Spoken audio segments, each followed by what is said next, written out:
In Jujutsu Kaisen, the battle between Gojo and Sukuna ended with Sukuna winning the battle.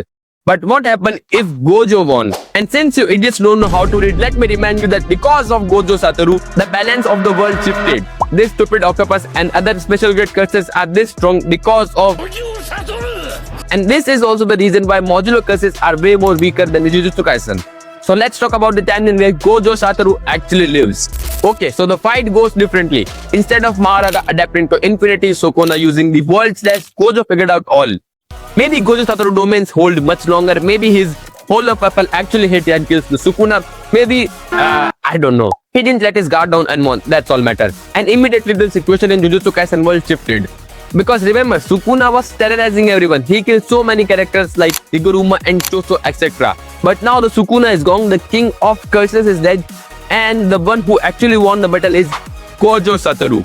So now let's see how everyone's life will be affected after Gojo Satoru won the battle. First, the Gojo Satoru himself. Now the first thing that Gojo will do is to change the Jujutsu Kaisen society. He is going to make sure that higher-ups can't control everything now. And they can't even do anything about it. Because we are talking about the Gojo Satoru, the man who killed Sukuna himself.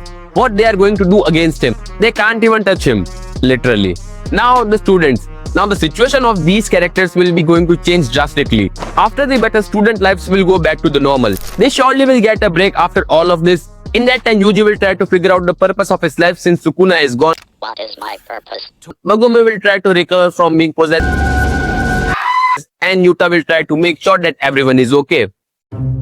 I'm not forgetting someone, right? Let's go ahead. But I'm pretty sure Gojo will just drag them to train because they don't want to let this situation happen again. Megumi will thank Gojo for saving him and also says to stop bragging about it. So everyone wants different thing. I'm not forgetting someone, right? It doesn't matter. Now they all will realize that Gojo Satoru is only thing that matters now. Because Gojo won and winners make the rules. And this is where the problem starts. With the Sukuna and Kenjaku being dead, there is no major threat anymore. All the curses are terrified because a human had defeated their king. So the curses will start to disappear and hide more. Which sounds great. Except Jujutsu sorcerers who don't have anything to do now. Now the higher-ups will definitely try to maintain their authority. But Gojo will not let this happen. He will use his influence, strength and his reputation to destroy the entire power structure. And higher-ups will try to fight back, but what they can do? Then Yuta. In the original timeline, Yuta had to take over the Gojo's body to fight the Sukuna. It was desperate and necessary to defeat the Sukuna. And it was traumatizing. But in this timeline, it never happened. He didn't have to make that choice. But he knows that he was willing to do it. And that's the problem. And now he has to live his whole life with this regret. So now let's talk about the changes. First, the Jujutsu Kaisen society. Gojo Satoru will reconstruct everything. The higher-ups, clans and the corrupt system. He will change all of them. After completing the training of Yuji, Yuta and Megumi, he is going to put them into the position where they can make the decision. Creates a new ranking system that based on the merit, not on the politics and bloodline. And for the first time in centuries, the Jujutsu Kaisen world will be fair. It's wild and unpredictable, but it's only because Gojo Satoru is here and he is the strongest. Now, Itadori Yuji. As the time passes, Yuji will eventually find the purpose of his life and started to focus on his training to protect the people. And under the Gojo's guidance, he will master his techniques and eventually become a powerhouse on his own. And become arguably the strongest sorcerer just like he was in Modulo. Wrong. It's not going to happen. Now Yuji was able to learn his technique because he was fighting Sukuna. He was able to learn the fundamentals of the curse technique because he was fighting at brink of death. Just like how Gojo was able to learn RCT when he was about to die while fighting the Toji. Without Sukuna pushing Yuji to his absolute limit, he will not able to unlock his full potential. So what will be the result of this? First, the Jujutsu Kaisen society. Because of Gojo's new power structure, the corruption and clan politics will be mostly gone. Students will not exploit anymore. But this structure has a problem. This only works because Gojo Satoru is here. The moment he will be gone, this entire structure can collapse. Then the characters who are supposed to be dead are still alive. Like Kishimoto. Kishimoto will hang around, try to find a way to get stronger so that he can defeat Gojo Satoru.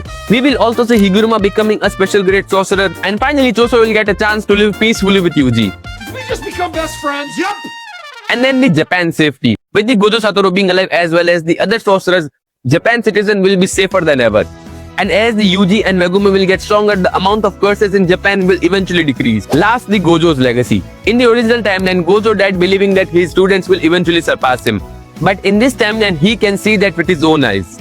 With no threats and no one to challenge him, Gojo Satoru will eventually get bored of this. No one I can call friend. But Gojo being Gojo, he will just mess with the students and prank them. Just like the usual Gojo we know. Sounds good, right? Everyone is happy and chilling. But it's not the Jujutsu Kaisen we know. In original time and when Gojo Satoru dies, it's tragic. But it was necessary for the story. His death became the reason why students push beyond their limits, which helped them to grow. But in this timeline, it never happened. Gojo is still alive and world is much more safer place now. They didn't get the development which is needed to break their limits. So, which timeline is better? Well, it's totally up to you. If you want a happy ending, we have this video. But if you love to see people in despair, we have the original ending. And the most important that this timeline will not have is the Gojo meme. Well, this is all my imagination. What do you guys think about it? Do you like the original ending or not? You can tell that in comments. And I have a question for you. How many times I have said Gojo Satoru in this video? First 3 guys who will give the right answer will get shout out in Instagram. So make sure to follow there. That being said, that's it for this video. Make sure to like and subscribe, like the content. Thanks for watching. See you in the next one.